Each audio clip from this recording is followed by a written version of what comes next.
Buenas tardes, me avisan para empezar.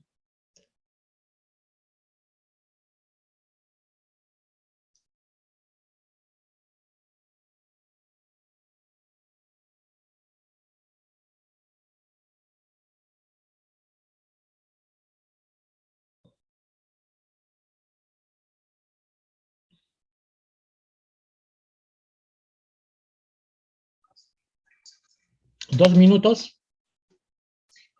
Ya, gracias.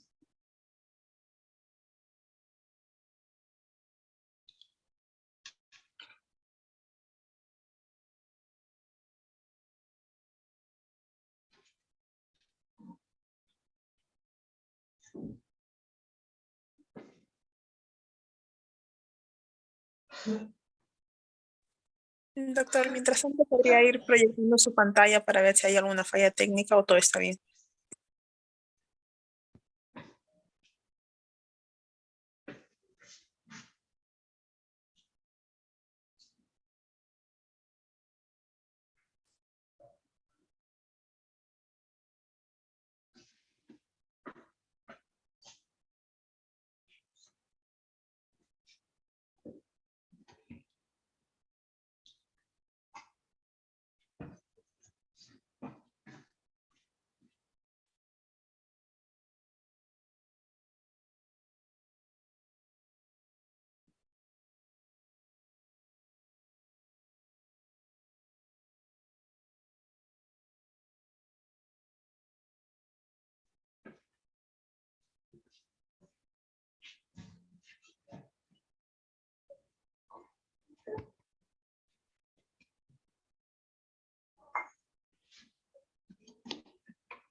Buenas tardes, estimados estudiantes, y el día de hoy vamos a empezar con las teorías. Por mi parte, soy el doctor Jorge Bocanera Vergaray, y vamos a realizar hoy día la teoría sobre traumatismos del hombro. Revisando un poco la anatomía, podemos decir que la articulación del hombro está conformado por 3 huesos, como ustedes saben, el húmero, la escápula, la clavícula. Estos 3 huesos van a formar 5 articulaciones. 3 articulaciones anatómicamente verdaderas y 2 articulaciones falsas. ¿Por qué falsas? Porque si bien es cierto, anatómicamente no son articulaciones verdaderas, pero por su función se le ha denominado articulación falsa. Las 3 articulaciones verdaderas tenemos la más importante, la glenohumeral, que es la articulación propiamente del hombro, que une la cabeza del húmero con la cavidad glenoidea de la escápula, la articulación acromioclavicular, la articulación esternoclavicular y 2 articulaciones falsas, como les decía. La articulación escápulo-torácica. La escápula, cuando nosotros realizamos un movimiento del miembro superior, se desliza a través de la jaula torácica. Este movimiento de deslizamiento muchas veces le confiere a la escápula que cuando recibimos un traumatismo en la región torácica, en la región del hombro, muchas veces el deslizamiento de la escápula hace que muchas veces no sea propensa de sufrir lesiones. Por eso se le denomina articulación falsa escápulo-torácica. A nivel por encima de la cabeza del húmero tenemos a la bolsa subacromio-subdeltoidea. Cuando nosotros llevamos a cabo una elevación del miembro superior, los tendones que conforman el manguito rotador tienden a rozar sobre todo con el acromio. Entonces, la bolsa subacromio-subdeltoidea es un amortiguador para disminuir ese roce que se produce entre el tendón del manguito de los rotadores y sobre todo el acromion. De ahí la denominación por esta función de una articulación falsa. Por encima de este plano óseo tenemos el plano ligamentario. A nivel de la articulación glenohumeral tenemos la cápsula y la cápsula forma repliegues. Tenemos un repliegue superior, otro medio, otro inferior, que son los ligamentos glenohumerales.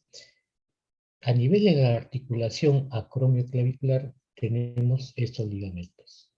Primero, el ligamento que une el acromion con la clavícula. Luego, el ligamento que une el coracoides con el acromion. Y dos ligamentos muy importantes, que son los ligamentos coracoclaviculares, el conoides y el trapezoides. Estos ligamentos le van a conferir estabilidad a la articulación acromioclavicular. De tal manera que si se lesionan, se desgarran, estos ligamentos, esta articulación pierde su estabilidad, pudiendo ser desplazada hacia arriba de la clavícula por efecto de los músculos que se insertan en el borde superior de la clavícula.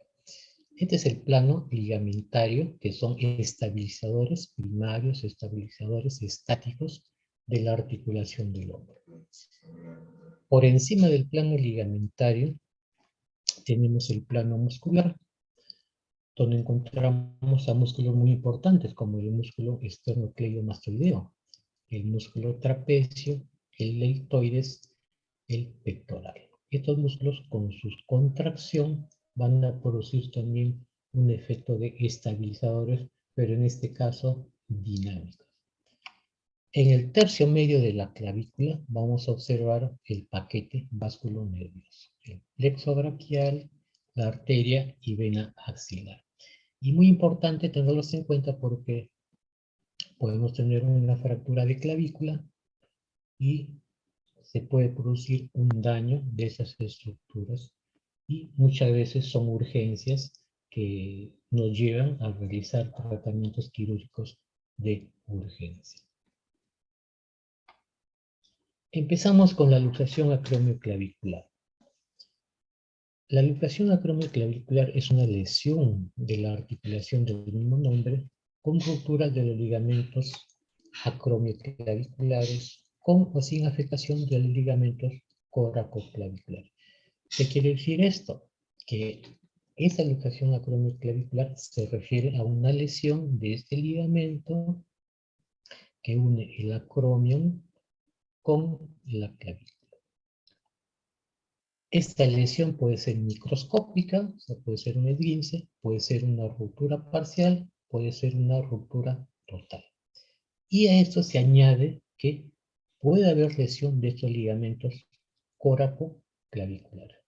De tal manera que si tenemos lesiones total de estos ligamentos, como vemos acá, se va a producir lesiones mucho más severas. Se va a elevar la clavícula por efecto del esternocleidomastoideo y al haber perdido su función nuestros estabilizadores. De todas las lesiones de la cintura escapular, las luxaciones acromioclavicular son o representan aproximadamente el 12%. Se ha visto que es más frecuente en el grupo de edad entre 20 a 30 años. Y los varones son 5 veces más afectados que las mujeres y sobre todo durante la práctica deportiva. ¿Cuál es el mecanismo de la lesión? Caída sobre la cara lateral del hombro, sobre la punta del hombro, estando el miembro superior en aducción. En estas circunstancias se produce una lesión, un desgarro de los ligamentos acromioclaviculares. ¿Cómo vemos al paciente en emergencia? El paciente va a presentar dolor, el rango de movimiento va a estar limitado por dolor. En la región clavicular distal vamos a encontrar zonas de equimosis, tumefacción. Y un dato que nos va a llamar la atención es esta prominencia de la región clavicular.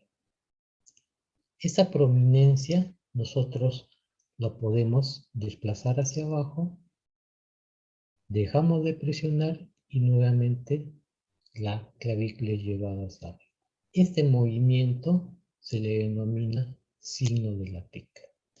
Entonces, luxación acromioclavicular, un signo que se encuentra en esta lesión es el signo de la tecla. Y acá vemos cómo se produce el signo de la tecla. Presionamos, baja, dejamos de presionar, se desplaza hacia arriba, porque se han roto los ligamentos que lo estabilizan.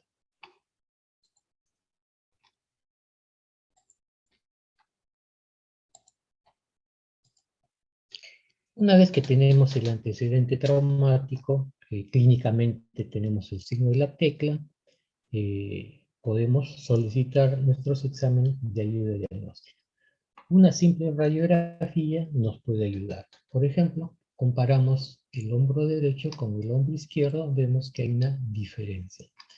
Acá vemos que la clavícula y la acromio mantienen su posición, y acá vemos que hay un desplazamiento hacia arriba de la clavícula. Podemos estar entonces ante una luxación acromioclavicular. Una proyección para ver la articulación acromioclavicular de mucha mejor forma es la proyección de Zanca con 10 grados de inclinación. Ahí podremos ver mejor la articulación. Pero una proyección frontal como la que estamos viendo nos permite ver el desplazamiento de la clavícula hacia arriba, pero no nos permite ver el desplazamiento de la clavícula hacia posterior, porque se superpone la imagen. Entonces podemos echar mano a una proyección que se llama proyección axilar. La proyección axilar la vamos a ver así. Acá vemos la cabeza de húmero, la glenoides, esta es la articulación glenohumeral. Podemos ver en forma de bastón el acromion. Y aquí vemos la clavícula. ¿Qué nos sirve de referencia? La apófisis coracoides. Como sabemos, la apófisis coracoides está hacia adelante. Entonces podemos decir que si vemos la clavícula que no está en esta posición, lo podemos ver por acá, podemos decir que es una luxación acromioclavicular, donde la clavícula se ha desplazado hacia posterior. Eso lo podemos ver en esta proyección axilar. La tomografía espiral multicorte muy rara vez se solicita, pero a veces puede ayudarnos en casos especiales. Por ejemplo, acá tenemos una luxación acromioclavicular que en la radiografía aparentemente no hay mayor desplazamiento. Pero si se solicita una tomografía, podemos ver que la clavícula se ha desplazado hacia posterior. Una vez que se realiza la cirugía de reparación, podemos ver cómo la clavícula nuevamente retorna a su posición original, se ha reducido. Como vemos acá. En casos muy esporádicamente solicitamos tomografías.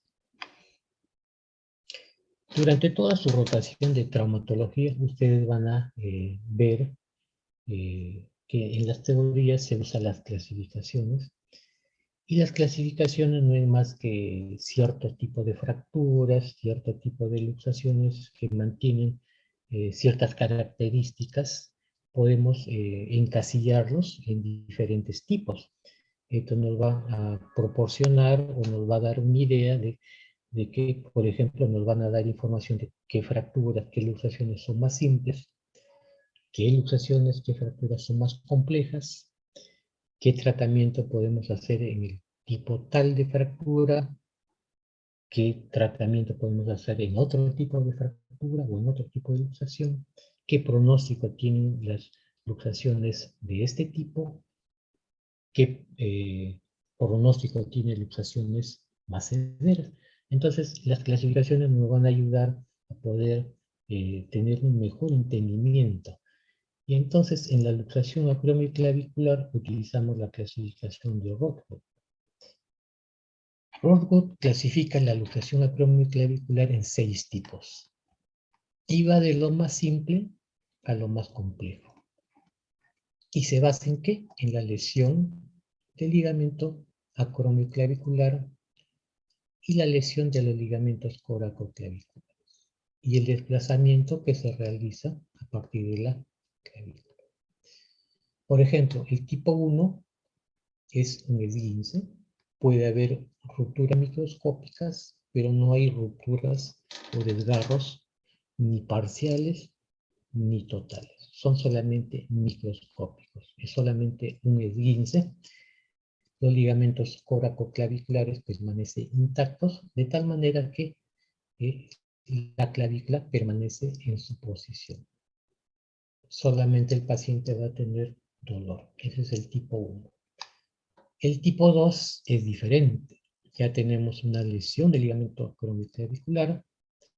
Los ligamentos coracoclaviculares pueden tener lesiones microscópicas, pero básicamente no hay desgarros. De tal manera que al haber este tipo de lesión, la clavícula se va a elevar hasta un 25%.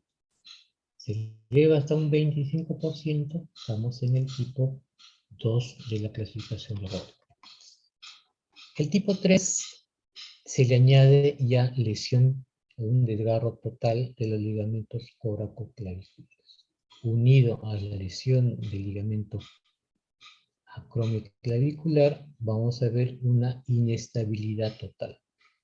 No vamos a tener la función de los estabilizadores, de tal manera que el esternocleidomastoidea va a elevar la clavícula.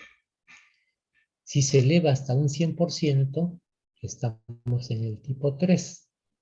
Si se eleva más de un 100%, estamos en el tipo 5. Y nos queda el tipo 4 y el tipo 6. Básicamente es lo mismo que el tipo 3, rupturas totales, pero la característica del tipo 4 es que la clavícula se ha desplazado hacia posterior. Y la característica del tipo 6 es que la clavícula se ha desplazado por debajo de la apófisis coracoides. Estos son los 6 tipos que encontramos en la clasificación de Roth. Y radiográficamente acá tenemos los 6 tipos. Acá vemos que la clavícula mantiene su posición, no hay desplazamiento. Tipo 1 es un esguince. Tipo 2, la clavícula se ha elevado hasta un 25%. Tipo 3 se ha elevado más, hasta un 100%. El tipo 5 se ha elevado más de un 100%.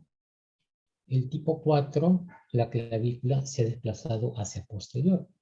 Y para eso necesitamos una radiografía con toma axilar. Y acá podemos comparar. Acá tenemos la cabeza de húmero, glenoides, acá también. Acá tenemos la clavícula, el acromion.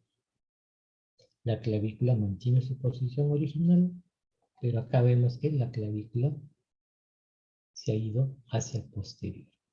Acá tenemos nuestro apófisis coracoides. Podemos indicar que la clavícula no está en su posición original, sino se ha desplazado hacia posterior. Tipo 4. Y acá tenemos el tipo 6, la clavícula se ha desplazado por debajo de la apófisis coracoides. Estos son los 6 tipos que encontramos en las luxaciones acromioclaviculares de acuerdo a la clasificación de Roth. Luego que tenemos nuestro diagnóstico, ya tenemos que indicar nuestro tratamiento. En traumatología también van a observar que siempre vamos a tener un tratamiento conservador y vamos a tener un tratamiento quirúrgico. Tratamiento conservador que lo realizamos a través de vendajes, enyesados. Actualmente han aparecido buena cantidad de ortesis, ¿no?, que se adquiere en las ortopedias para los tratamientos conservadores, y los tratamientos quirúrgicos donde ya se tiene que hacer una incisión en la piel. El tratamiento conservador, sus sinónimos son tratamiento ortopédico, tratamiento incruento, tratamiento cerrado.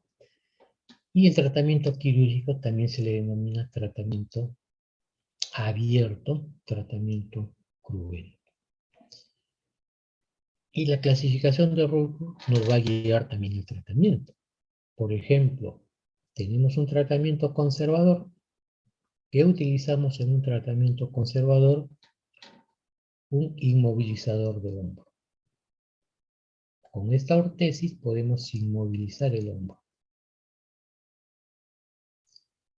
¿Cuánto tiempo inmovilizamos el hombro? Aproximadamente 3 semanas, esperando que cicatrice la zona que se ha desgarrado. Y luego realizamos el periodo de terapia física y rehabilitación. ¿En quiénes usamos este tratamiento conservador? En las fracturas tipo 1 y tipo 2. Tipo 1, cuando hay solamente un esguince, y tipo 2, cuando la clavícula se desplaza hasta un 25%. Entonces colocamos nuestro inmovilizador, esperamos que cicatrice todo ese tejido y posteriormente realizamos la terapia física. Y el tratamiento quirúrgico, ¿en quienes indicamos? En los tipos 4, 5 y 6.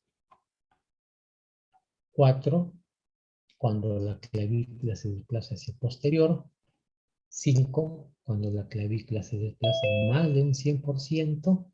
Tipo 6, cuando la clavícula se desplaza por debajo de la apófisis coracoides. En estos 3 tipos, con rupturas totales de los ligamentos, realizamos un tratamiento ya quirúrgico. En este tratamiento quirúrgico tenemos ya que hacer una incisión, reducir el fragmento. ¿Qué significa reducir? Dicho en otras palabras, reducir significa acomodar. Muchas veces escuchamos ¿no? que la gente dice, se ha acomodado el hombro, o sea que se ha reducido el hombro. La luxación del hombro se ha reducido, se ha acomodado.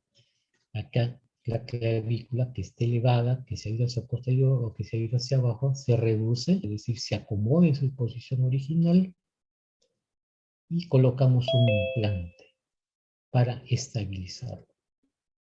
Puede ser placas, puede ser clavos con alambre, puede ser un tornillo que va de la clavícula a la apófisis coracoides, puede ser implantes mucho más modernos, que son suturas no absorbibles con anclas metálicas. En todos estos casos tenemos que hacer una incisión en la piel. Tenemos el tratamiento quirúrgico, entonces, para el tipo 4, 5 y 6, en los cuales usamos un implante que se le denomina material de osteosíntesis. Van a escuchar ese término en toda su rotación. Un material de osteosíntesis es el implante que puede ser placa, que puede ser clavos, alambre, pueden ser tornillos que se utiliza para estabilizar una fractura o una luxación. Y nos queda el tipo 3. El tipo 3, que es una luxación acromioclavicular, donde se ha lesionado, desgarrado todos los ligamentos estabilizadores, pero que la clavícula se ha elevado hasta un 100%. Y en estos casos prima mucho el estado del paciente.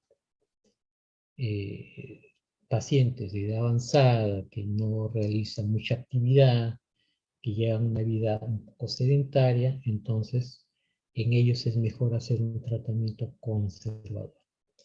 Paciente joven que realiza mucha actividad, que está en una etapa económicamente activa, tenemos que dejar el hombro lo mejor posible, y en ese caso utilizamos un tratamiento quirúrgico.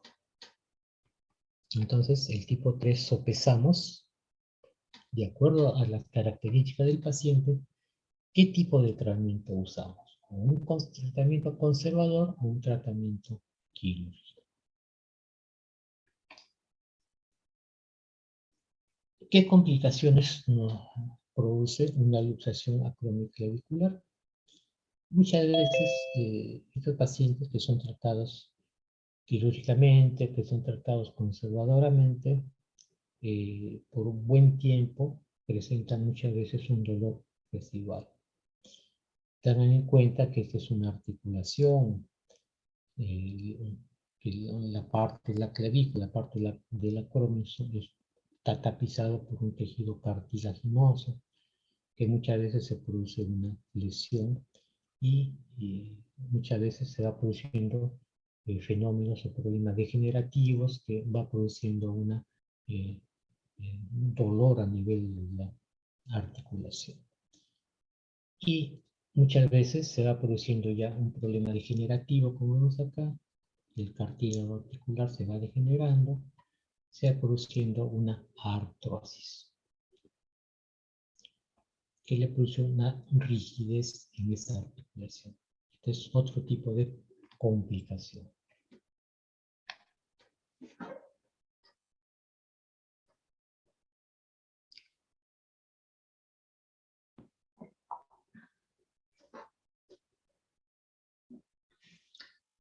Pasamos a la fractura de clavícula. La fractura de clavícula es una lesión común. Del total de fracturas, el 5 al 10% son fracturas de clavícula. Y se ve mayormente en pacientes varones menores de 25 años. ¿Cuál es el mecanismo de la lesión? Caída sobre el hombro, lo más frecuente, como vemos acá, 87%. Caída sobre la mano extendida, es decir, el traumatismo se recibe a través de la mano, o sea, es un mecanismo indirecto, 6%, y una contusión directa del hombro. Por ejemplo, una agresión le cae a una persona, un objeto contundente, puede ser una roca, una madera, y puede producir una fractura, 7%. Como vemos al paciente en la emergencia, el paciente va a venir con dolor a nivel de la región clavicular, va a venir con posición antálgica. ¿Qué significa esto? Que el miembro afectado es sostenido por el miembro que está sano. Esa es la posición antálgica. Va a haber limitación funcional por dolor. En la región clavicular vamos a ver deformidad. Vamos a poder palpar crepitación. Todo esto abarca en una zona equinótica tumefacta. En la fractura de clavícula, como vimos en el tercio medio, encontramos al paquete vasculonervioso. Entonces tenemos que, en nuestro examen físico, examinar lo que son, para descartar lesiones neurovasculares, palpar pulsos, realizar exámenes de sensibilidad para descartar lesiones neurovasculares. Vamos a tener entonces un antecedente traumático, un examen físico que nos orienta a una fractura de clavícula y solicitamos nuestros exámenes de ayuda diagnóstica, nuestra radiografía. ¿Qué nos va a permitir nuestra radiografía? Ver el tipo de fractura que es, una fractura simple o una fractura con varios fragmentos. Si hay un tercer fragmento o no. ¿Dónde está ubicada la fractura? Puede estar en tercio medio, puede estar en tercio distal, puede estar en tercio mediano proximal. Si es una fractura cabalgada, si es una fractura diastasada. Todos estos datos nos va a dar una radiografía. Normalmente el fragmento proximal vamos a ver que se va a elevar por acción del músculo esternocleidomastoideo. Y el fragmento distal vamos a ver que se va a desplazar hacia abajo por el peso del miembro superior. Esta es la posición típica de una fractura de clavícula. Y acá en la fractura de clavícula utilizamos la clasificación de Allman. Allman lo clasifica de acuerdo a la frecuencia con que se produce una fractura de clavícula. Y la clavícula lo divide en 3 tercios. Vamos a tener un tercio proximal, un tercio medio y un tercio lateral. La mayor cantidad de fracturas de clavícula se produce en el tercio medio. 80-85% de fracturas. A estas fracturas del tercio medio se le denomina grupo 1 de la clasificación de Allman. Las que le siguen frecuencia son las del extremo lateral. 10 al 15% son el grupo 2 de la clasificación de Allman. Y el tercio proximal o tercio medial, 5%. De la clasificación o grupo 3 de la clasificación de Allman. Acá tenemos una fractura en el tercio interno o tercio medial. Acá tenemos una fractura en el tercio medio. No confundir tercio medio con tercio medial, significa interno. Acá tenemos una fractura de tercio medio y una fractura del tercio lateral. Grupo 2, grupo 1, grupo 3. Y aquí también vamos a tener un tratamiento conservador y un tratamiento quirúrgico. El tratamiento conservador vamos a usar ortesis, que son aparatos que ya están fabricados especialmente para este tipo de fracturas, como vemos. Este es una ortesis para fractura de clavícula.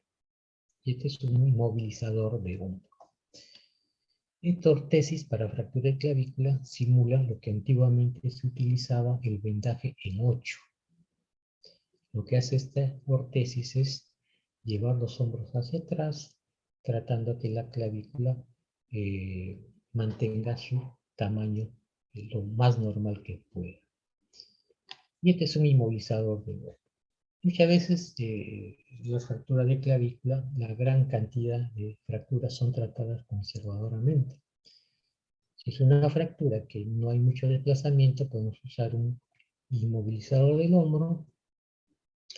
Si son fracturas con varios fragmentos que vemos que la clavícula está cortada, podemos usar una ortesis para fracturas de clavícula para tratar de mantener el tamaño de la clavícula.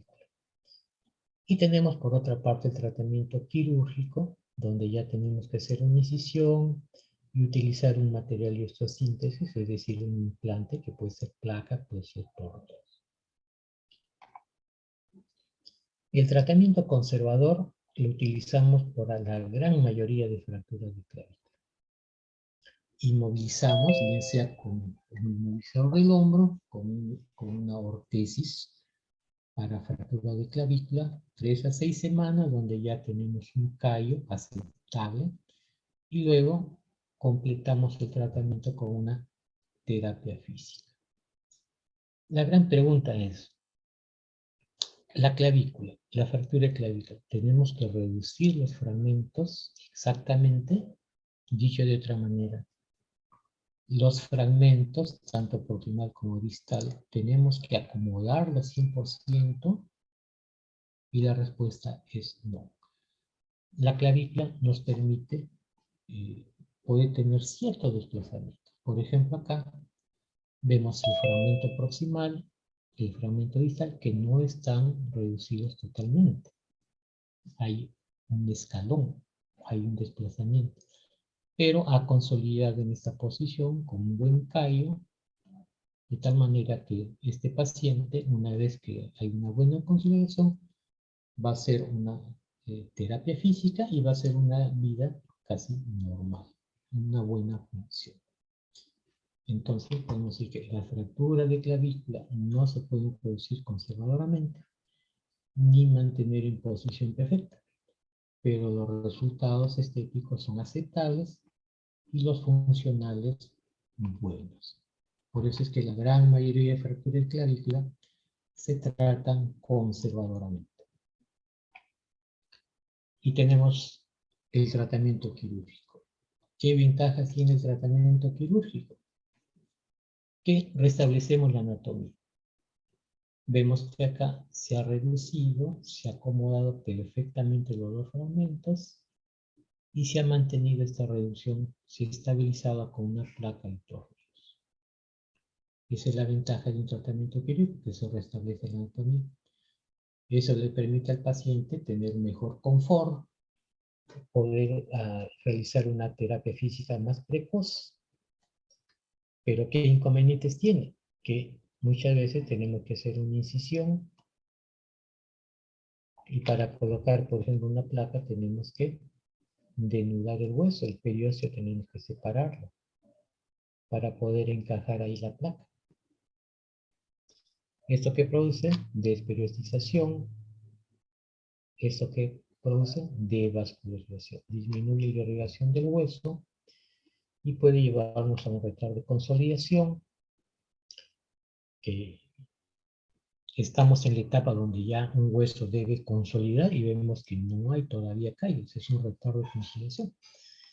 Puede llevarnos a una pseudoartrosis, como han visto en su clase de complicaciones. Pasa el tiempo y no vemos consolidación. Y hay un momento donde ya vemos que hay signos de pseudoartrosis, es decir, que ya no va a consolidar la fractura. Y también puede provocarnos un riesgo de infección. Como ven, el tratamiento quirúrgico tiene sus ventajas, pero también tiene sus desventajas. Entonces nos hacemos la pregunta, ¿en quiénes sí de todas maneras tenemos que hacer un tratamiento quirúrgico? Y tenemos la fractura expuesta. Toda fractura expuesta, como vemos, siempre tenemos que realizar el tratamiento quirúrgico, limpieza quirúrgica, aprovechamos para estabilizar con algún implante la clavícula. Cuando la fractura se acompaña de lesión neurovascular, muchas veces tenemos que ingresar a sala de operaciones con el cirujano vascular. Cuando hay una fractura de clavícula con inminente interrupción de la piel. Si pasa más días, se va a hacer una fractura expuesta. En este caso tenemos que hacer un tratamiento quirúrgico. Fractura de clavícula bilateral. No podemos tener un paciente con inmovilización de los dos miembros superiores. Al menos una fractura tenemos que realizar el tratamiento quirúrgico. Hombro flotante, fractura de clavícula, fractura total del cuello de la escápula y nos queda una zona que es la articulación del hombro inestable. Por eso se le denomina hombro flotante. Tiene que realizarse un tratamiento quirúrgico. Fractura del tercio distal de clavícula que se comporta como una luxación acromioclavicular. Tenemos varios tipos de fracturas del extremo distal de la clavícula. Por ejemplo, tenemos 3. Y aquellas donde se produce una ruptura de los ligamentos coracoclaviculares, obviamente que la clavícula se va a desplazar hacia arriba por efecto del músculo esternocleidomastoideo. Estas fracturas sí necesitan un tratamiento quirúrgico. En cambio, las que no hay desplazamiento, tratamiento conservador. Y la fractura de clavícula tratada quirúrgicamente tiene que ser una incisión. Una vez que se llega a tener los cabos fracturarios, hay que hacer una limpieza, eliminar todo tejido, tipo coágulos, tejido que se interponen en la fractura, luego reducir, es decir, acomodar la fractura y colocar un implante que puede ser una placa, para eso se realiza una incisión más amplia, o puede ser un clavo, que últimamente se está utilizando más elementos de osteosíntesis, implantes, donde no se tenga que hacer demasiada incisiones mínimas. Realmente la traumatología se está orientando hacia incisiones mínimas para no desperiostizar, para no tener complicaciones. ¿Qué complicaciones nos puede traer una fractura de clavícula?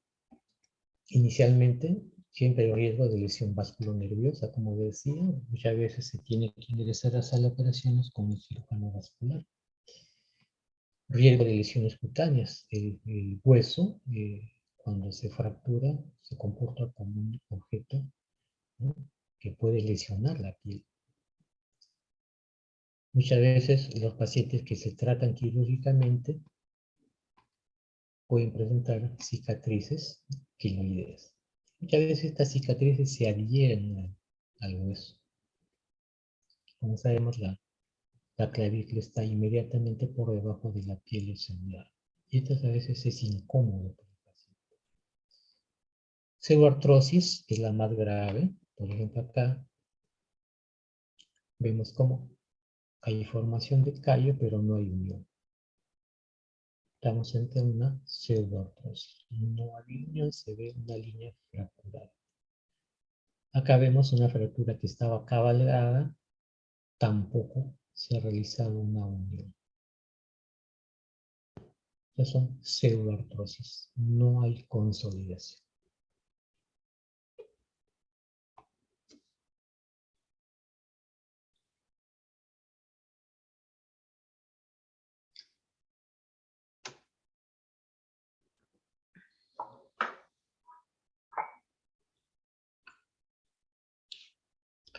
Ahora pasamos a ver lo que son las fracturas de escápula.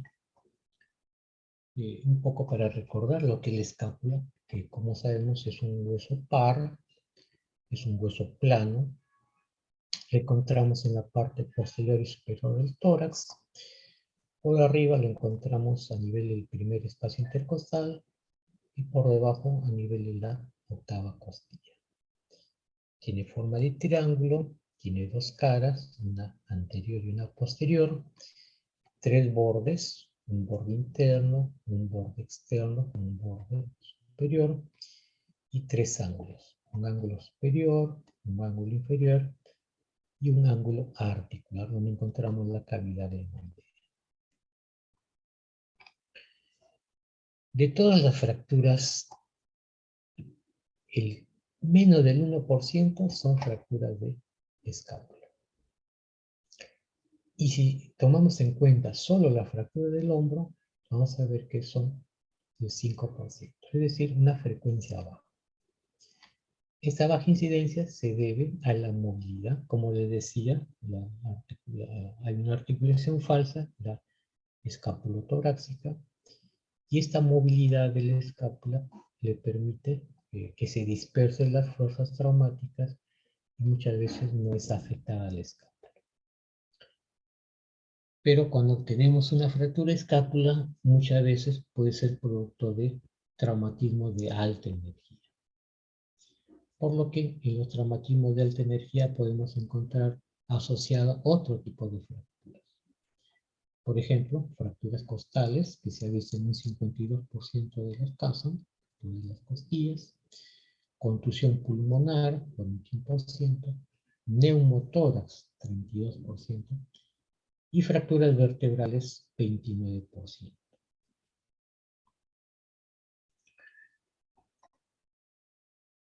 Los pacientes con fractura de escápula normalmente se encuentran entre los 35 y 45 años. Los hombres son más afectados, están en 70%, y a menudo estas fracturas de escápula pueden ser producidas por traumatismo de alta energía, por lo que se ha visto que un 25% de fractura de escápula puede estar asociada a mortalidad. ¿Cuál es el mecanismo de la fractura? Vamos a ver un mecanismo directo y un mecanismo indirecto. El mecanismo directo es cuando se produce directamente el traumatismo en el hueso. Por ejemplo, caída sobre el hombro, sobre la región escapular. Y el mecanismo indirecto se recibe el traumatismo en otra zona y por irradiación va a llegar hasta la zona de la escápula. Por ejemplo, caída sobre la mano, caída sobre el codo, si irradia la fuerza, llega por el húmero hasta la cabeza humeral y fractura la escápula. Y también se ha visto en casos raros que las contracciones musculares violentas pueden producir fracturas por avulsión. Y ahí tenemos que tener en cuenta al acromio y al coracoides. Por ejemplo, una contracción muscular violenta puede fracturar por avulsión, ¿sí? El tendón tracciona violentamente y fractura una porción, por ejemplo, de la apófisis coracoide. Estas contracciones musculares violentas se ven en pacientes que sufren de convulsiones o que sufren de una descarga eléctrica. Clínicamente, como vemos a los pacientes, en la región escapular vamos a ver que hay una zona tumefacta, muchas veces podemos encontrar zonas equimóticas, cuando palpamos podemos encontrar crepitación, dolor alrededor del hombro, el rango de movimiento va a estar limitado, y siempre, como las anteriores lesiones, tenemos que hacer nuestro examen neurovascular para descartar lesiones neurológicas y vasculares, de pulsos, de sensibilidad. Cuando tenemos un antecedente traumático, clínicamente nos parece que puede tener una fractura de escápula, solicitamos nuestros exámenes de ayuda diagnóstica, radiografía frontal, radiografía lateral, radiografía axilar.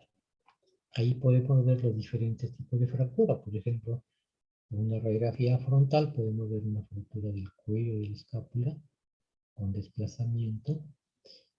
En la radiografía lateral podemos ver una fractura transversal pequeña que a veces no se ve en la frontal. Y para ver la región glenoidea, para ver el acromio, para ver el coracoides, podemos solicitar una radiografía axilar. Pero cuando tenemos una fractura compleja, donde tenemos que ver exactamente el desplazamiento, evaluar el tamaño, la ubicación de las fracturas, entonces tenemos que solicitar una tomografía espiral multicorte. En esta tomografía podemos ver exactamente la escápula, los fragmentos. Nos interesa mucho cómo está la articulación glenumeral, nos interesa mucho esto, porque hay fracturas que pueden provocar inestabilidad. Y esto nos va a permitir poder planificar una cirugía. En cuanto a la clasificación de la fractura de escápula, la más utilizada es la clasificación según la localización de la fractura. Tenemos el cuerpo de la escápula, donde se aloja la mayor cantidad de fracturas. 45% de fracturas de escápula se dan en el cuerpo. En el cuello glenoideo, 25%. En la glenoides, es decir, intraarticulares, 10%. En el acromio, 8%. En la apófisis coracoides, 7%. En la espina de la escápula, 5%. Muy importante, las fracturas de la glenoides, del cuello de la glenoide, porque los desplazamientos van a producir inestabilidad. También van a producir inestabilidad las fracturas del acromio, las fracturas del coracoides, como lo vamos a ver luego. Una vez que tenemos el diagnóstico de fractura de escápula, tenemos que plantear nuestro tratamiento. Vamos a tener un tratamiento conservador, que se utiliza para la gran cantidad de fracturas de escápula. Los resultados son satisfactorios y un buen resultado funcional también. La mayoría se puede tratar con un cabestrillo o un inmovilizador de hombro. 6 a 12 semanas, vemos en la radiografía la etapas de consolidación. Y si tenemos un cambio aceptable, podemos ya pasar a una movilización activa precoz.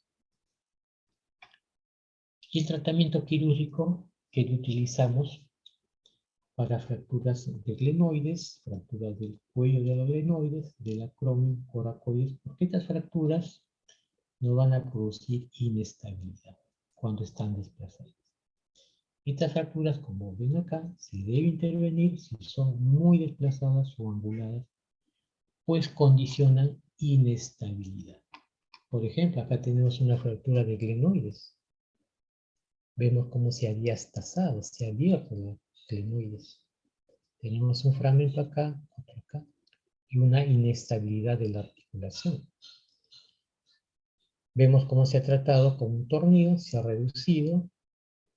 Ya tenemos nuestra cavidad glenoidea nuevamente. Se ha hecho una cirugía con un tornillo. Acá tenemos otra fractura con desplazamiento que tiene que realizarse un tratamiento quirúrgico. Fractura del cuello, como vemos acá. Se ha fracturado esta porción del cuello con un desplazamiento hacia adentro. Vemos que la glenoides y la cabeza del hueso está en buena posición, pero hay un desplazamiento hacia adentro. Esto amerita un tratamiento quirúrgico, tenemos que reducir este fragmento. Acromion coracoides, ¿por qué? Porque el acromion coracoides, como vimos en la luxación acromioclavicular, hay ligamentos que van a producir la estabilidad de esta articulación. Entonces, por ejemplo, si tenemos una fractura de coracoides, al fracturarse y desplazarse este fragmento, va a hacer que este ligamento ya no va a tener función. Lo mismo que el acromio. Al fracturarse, el ligamento acromioclavicular también se va a afectar. Y estos estabilizadores van a perder esa función. Cuando están desplazados, entonces ameritan un tratamiento quirúrgico. Y el cuerpo, fractura del cuerpo, cuando son muy anguladas, más de 45 grados. Cuando están desplazadas más de 2 centímetros, necesitan tratamiento quirúrgico. Se realizan incisiones, se colocan placas con tornillos. Pero la gran mayoría de fracturas de escápula, sobre todo del cuerpo, se tratan conservadoramente. ¿Qué complicaciones nos puede traer una fractura de escápula? Consolidación en mala posición, es decir, una consolidación viciosa. Vemos acá una fractura que ha consolidado con angulación. Y muchas veces la escápula, cuando se desliza, puede producir cierto desconfort en el paciente. Acá vemos el nervio supraescapular a nivel del cuello de la escápula, y fracturas del cuello de la escápula, fracturas del glenoide del cuerpo pueden producir lesión del nervio supraescapular. Inestabilidad glenohumeral, muchas veces hay pacientes que se lesiona, se fractura la glenoides, no se opera, se hace tratamiento conservador, y eso le va a producir una inestabilidad a los pacientes.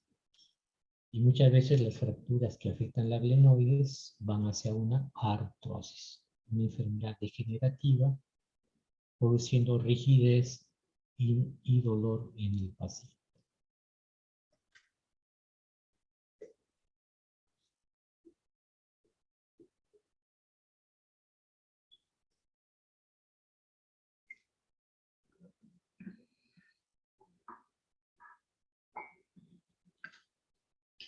Ahora pasamos a ver lo que es la luxación del hombro.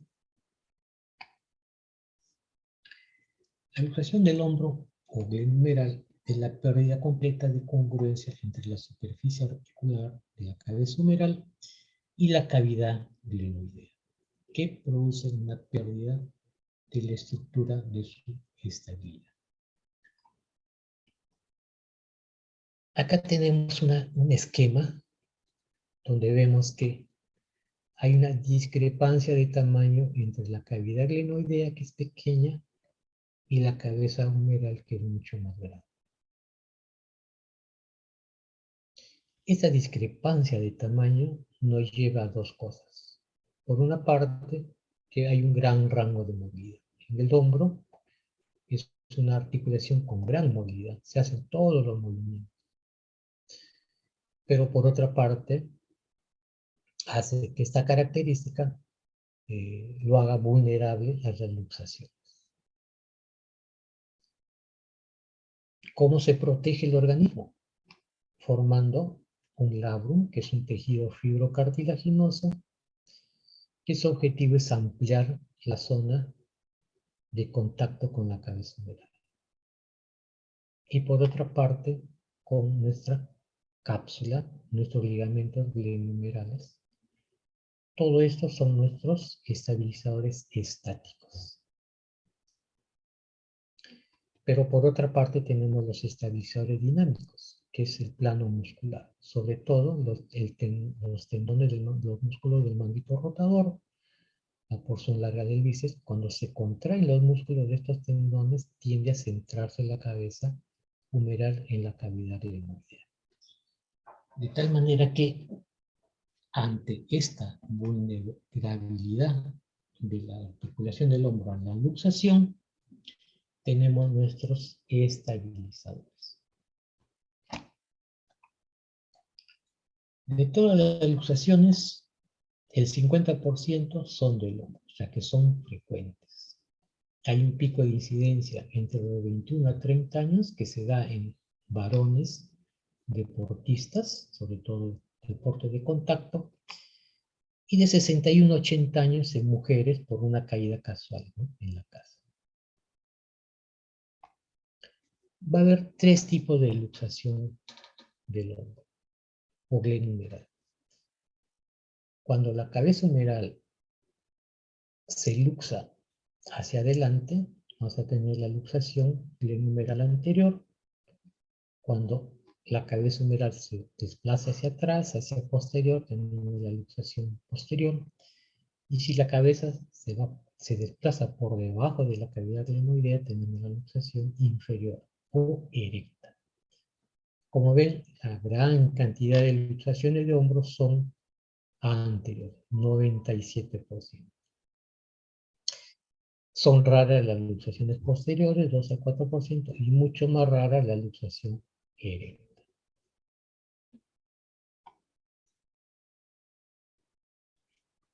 Si tomamos solamente en cuenta la luxación anterior del hombro, vamos a ver cuál es su mecanismo.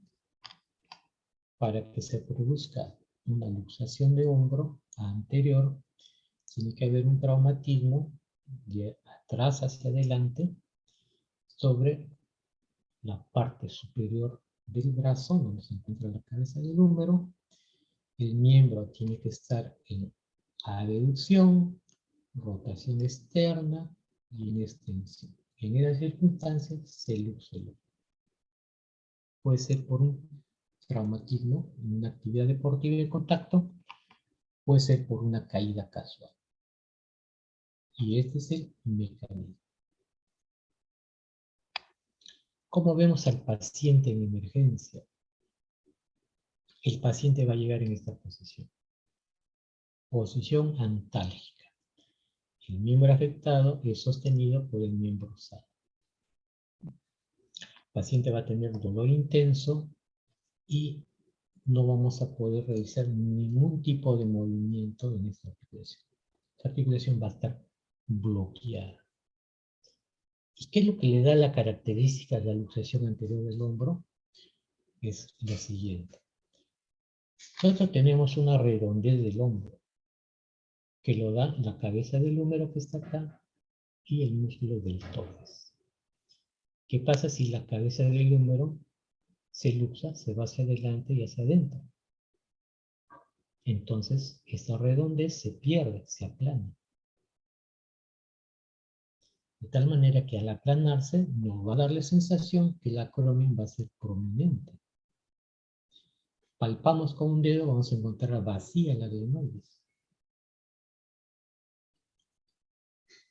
Y esta apariencia, este aplanamiento, se le denomina signo de la charretera, porque semeja a una charretera, que es un distintivo que usaban los militares. Y a nivel del surco delto pectoral, vamos a poder palpar la cabeza de uno. Como la cabeza se ha desplazado hacia adelante y hacia adentro, entonces el húmero también va a guardar esta posición. Es decir, que el brazo va a estar en abducción. Estas son las características con las cuales ingresa un paciente con luxación anterior de hombro. En una simple radiografía frontal podemos ver la luxación.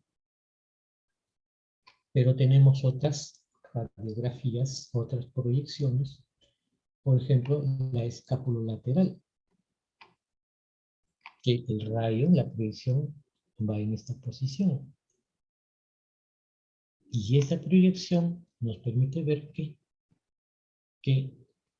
la cabeza de húmero y la glenoides se superponen. Como vemos acá. Acá tenemos nuestra apófisis coracoides, que está adelante.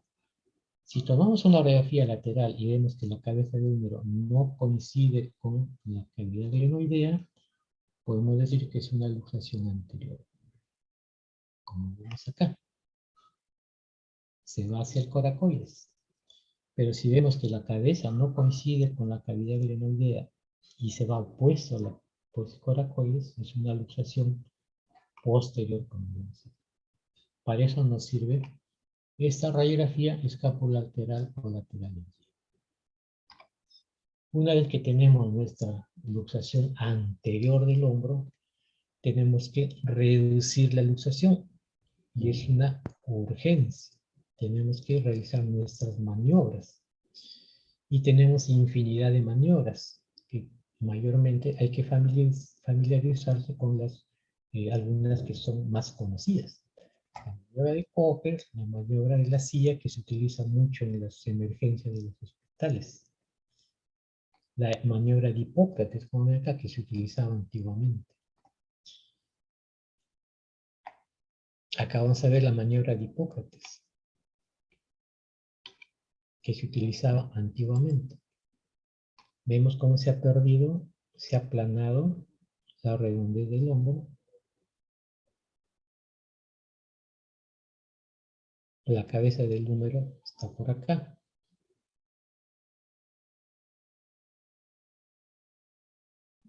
Va a rotar, va a haber rotación externa para que la cabeza tienda a salir para acá.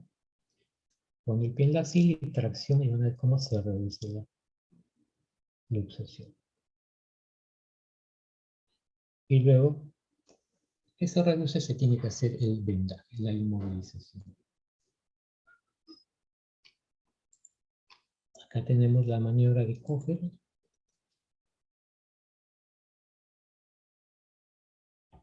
Va a haber una tracción, una contratracción. Vamos a traccionar. Tenemos que hacer rotación externa para que la cabeza que está acá, rotar externamente, salga a esta posición. O sea, es básico hacer la rotación externa y después una aducción para que la cabeza llegue a la cavidad glenoidea. Entonces, va a hacer la reducción. Al momento de rotar, va a ver cómo se reduce. Se reduce. El paciente aparentemente no estaba bien sedado. Pero como ven, es básico la rotación externa y la aducción. Luego ya se hace la rotación interna para pasar al vendaje.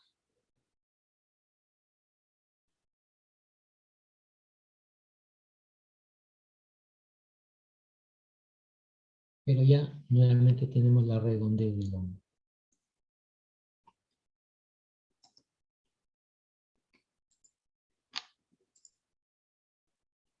Una vez que se ha hecho la reducción, se tiene que inmovilizar el hombro por 3 semanas y posteriormente una etapa de terapia de rehabilitación. ¿Por qué 3 semanas? Porque al momento de que la cabeza del húmero ha salido violentamente, se ha luxado violentamente, ha desgarrado todo ese tejido que les comentaba, la cápsula, los ligamentos lenumerales. Al desgarrar todos esos ligamentos, todos esos estabilizadores, una vez que se reduce la cabeza humeral, tiene que tener un periodo donde todo eso cicatrice, que son 3 semanas. Y luego la terapia física. ¿Qué complicaciones nos puede traer una luxación anterior del hombro? Como vemos, acá vemos el nervio axilar.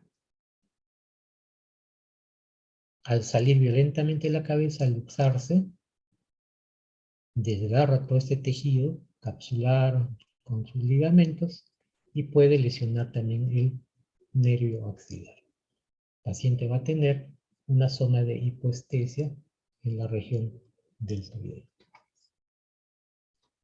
También al luxarse violentamente puede haber una fricción de la cabeza humeral con la glenoides. Y muchas veces puede producir una lesión de la glenoide, que se llama lesión de Bankart, o al atriccionarse puede producirse una lesión de la cabeza humeral, que es la lesión de Gili-Sachs. Vamos acá, una lesión de Gili-Sachs, una lesión de Bankart. ¿Eso qué nos va a producir en el futuro? Luxaciones recurrentes. Son pacientes que se luxa por primera vez, tienen estas complicaciones, y muchas veces pasa 1 mes, 2 meses, 3 meses, y se vuelve a luxar el hombro. Son luxaciones recurrentes donde ya necesitan tratamientos especializados. También al momento que se produce una luxación puede haber lesión del manguito rotador, puede haber fracturas de la tuberosidad mayor del trópico.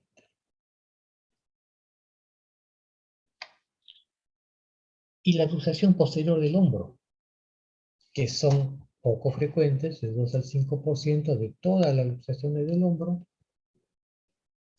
El mecanismo va a ser diferente a la luxación anterior, porque acá vamos a tener aducción y rotación interna,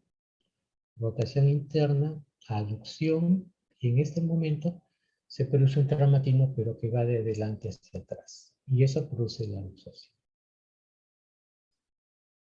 Y se ha visto también que hay casos donde se produce una luxación posterior del hombro por contracciones musculares violentas. Pacientes que convulsionan o que han sufrido una descarga eléctrica. En estos casos, la cabeza del húmero está sometido a la fuerza de los rotadores internos, de los rotadores externos, y en este caso, cuando se producen estas contracciones musculares violentas, los rotadores internos tienden a sobrepasar a los rotadores externos y luxan la cabeza del húmero hacia posterior. Y tenemos los pacientes cuando llegan a la emergencia con una luxación posterior. Vemos que el hombro no hay ningún signo típico. No es como la luxación anterior del hombro, que solamente viendo el hombro podemos distinguir que puede tener una luxación anterior del hombro. La luxación posterior del hombro no hay signos típicos evidentes. Puede haber que el brazo esté en aducción, puede haber que el miembro esté en rotación interna. Podemos tratar de hacer una rotación externa y vemos que hay un bloqueo. En algunos casos puede haber escoriaciones, prominencia de la cabeza humeral hacia atrás. Al irse atrás la cabeza humeral puede haber un aplanamiento y una prominencia del coracoides. Pero estos son signos que lo busca una persona, un médico, que sospechan una luxación posterior del hombro, pero la gran mayoría de pacientes llegan en esta posición del hombro, no hay ningún signo típico, tienen dolor del hombro, tomamos una radiografía, y acá está nuestra radiografía, acá también está nuestra radiografía, vemos que la cabeza del húmero está a la altura de la cavidad glenoidea, aparentemente podemos decir no hay luxación, no hay fractura, indicamos un tratamiento antiinflamatorio, lo mandamos a su casa, y luego de una semana, 10 días, regresa el paciente a emergencia porque el dolor no le pasa.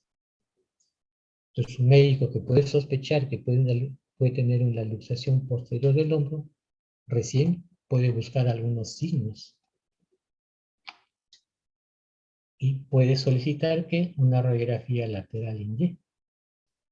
Como le decía, en la radiografía lateral en Y vamos a ver que la cabeza humeral no se superpone con la de Edwards, que está hacia posterior porque está en contra de la posis coracoides. Recién podemos diagnosticar una luxación posterior del hombro. Y en este caso es una radiografía frontal. Cuando tenemos una imagen así, aparentemente la cabeza del húmero está en relación a la cavidad del húmero, pero vemos esta imagen que semeja un foco. Eso se llama el signo de la bombilla, que se ve en las luxaciones posteriores del hombro. Muchas veces, cuando se toma una radiografía, puede aparecer así, pero también cuando vemos esta imagen, nos hace sospechar. Y hacemos nuestra reducción, tracción, contratracción. De preferencia, los pacientes tienen que estar sedados. Otro ayudante puede ayudarnos con desplazando la cabeza del húmero hacia arriba. Una vez que se reduce la luxación, también tenemos que tenerlo 3 semanas inmovilizado y luego la terapia de rehabilitación. Y tenemos por último la luxación inferior del hombro, la luxación erecta. Y así vienen los pacientes, con los brazos por encima de la cabeza. El miembro afectado es cogido por el miembro sano. Esto ocurre por un mecanismo de hiperabducción. Se abduce bastante, una hiperabducción, y la cabeza del húmero se puede ir hacia abajo, desplazar hacia abajo de la cavidad del húmero. Se queda enganchado. Y así vienen los pacientes en la emergencia. Se toma una radiografía, se ve la luxación. Hacemos nuestra tracción, nuestra reducción, de preferencia el paciente sedado, nuestra contratracción, y otro ayudante puede empujar la cabeza, desplazar hacia superior para reducir. Luego de reducido, 3 semanas con vendaje y pasa a una etapa de rehabilitación.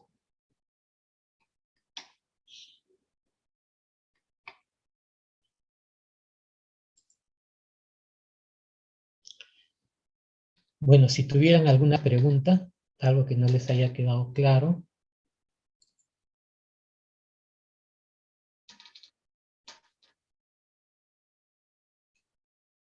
Me piden volver a ver la proyección axilar. Vamos a ver.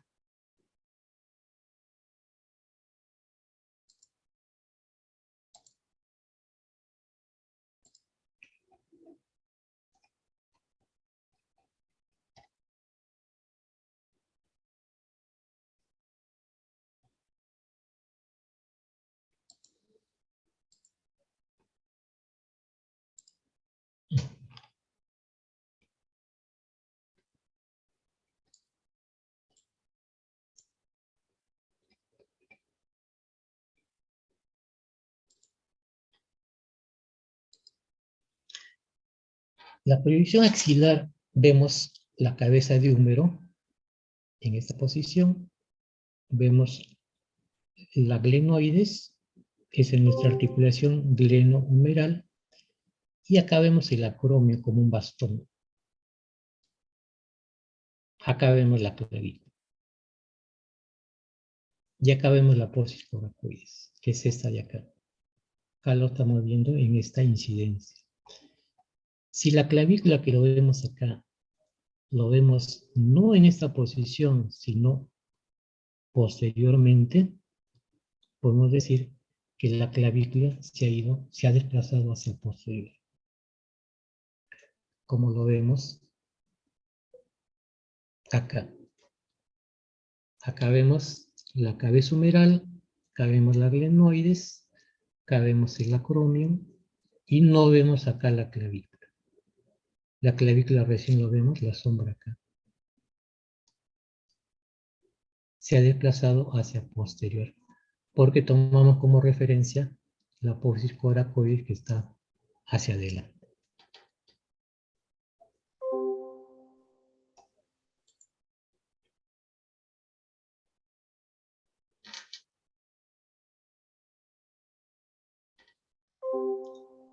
Vamos a ver ahora los estabilizadores dinámicos y estáticos.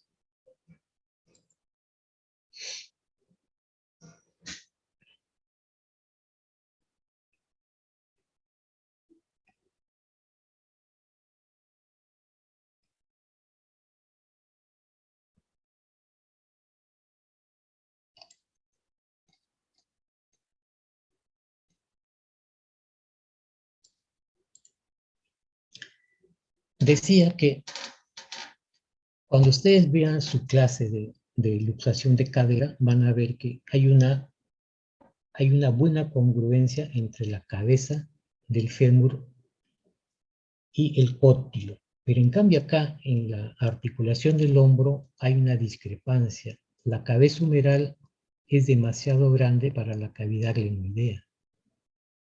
Esto que trae como consecuencia de que al haber esta discrepancia, la movilidad sea mayor, hay un gran rango de movimiento. Pero esto lo hace vulnerable a que se luxe, porque la cabeza no está bien estabilizada dentro de la cabeza, o mejor dicho, de la cavidad glenoidea. Entonces, ¿cómo el organismo mejora esto? Trata de ampliar que esta cavidad glenoidea sea un poco más grande y eso lo hace a través de este fibrocartílago que se llama labrum. Esto hace de que amplíe la zona de contacto con la cabeza de húmero. Y aparte de eso, que mejora la estabilidad, tenemos los estabilizadores estáticos, que es la cápsula, todo ese tejido que engloba la cabeza de húmero y la glenoides, y de esta cápsula se forman los ligamentos glenohumerales, superior, medio, inferior. Esto estabiliza la articulación, pero aparte tenemos los estabilizadores dinámicos. ¿Qué quiere decir? Si ustedes reciben, se caen y estos músculos se contraen. Al contraerse los músculos que tienen al tendón del manguito rotario, al contraerse el tendón del manguito rotario tiende a llevar la cabeza humeral hacia la cavidad glenoidea, ¿no? Lo estabiliza, al igual que el tendón de la porción larga del bíceps. Estos son los estabilizadores dinámicos. Dinámicos porque se produce a través de una contracción muscular, y estáticos porque no son por contracciones, sino es un tejido que tapiza toda esta zona y no permite que haya movimientos que puedan, se oponen, mejor dicho, a los movimientos que tienden a luxar la articulación.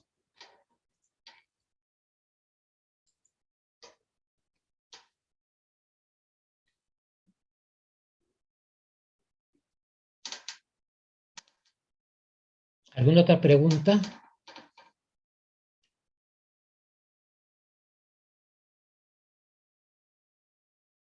No, para que haya un signo de la tecla, tiene que haber lesión de los ligamentos, tanto acromioclaviculares como los coracoclaviculares. Tiene que haber una lesión total.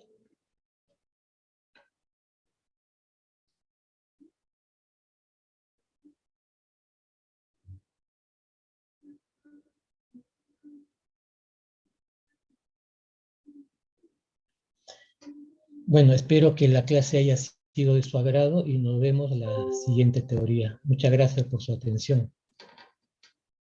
Gracias, doctor. Muchas gracias. Hasta luego, doctor.